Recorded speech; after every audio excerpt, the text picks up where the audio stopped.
sabe qué es una granja? A ver, Nati. Hay muchos animales. ¿Qué animales hay en una granja? Caballos, vacas. Vacas, muy bien. ¿Cómo se llama este animalito? Caballo. A ver, entonces en su computadora busquen al caballo, por favor. ¿Cuál es el sonido del caballo? Muy bien. ¿Quién me dice cómo se llama este animalito?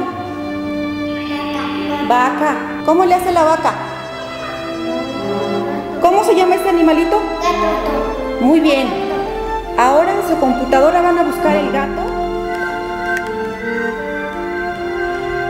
Ahí escuchó el trinar de los pájaros. A ver, ¿dónde están los pájaros? Busquen los pajaritos, por favor. Muy bien. Después escuchó un relincho de caballo. A ver, ¿dónde está el caballo?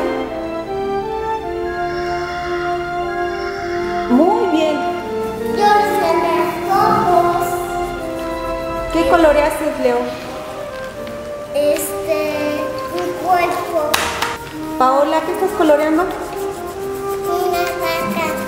Sebastián, Un caballo. un caballo. Nati, Una vaca. Sofi, ¿qué estás coloreando?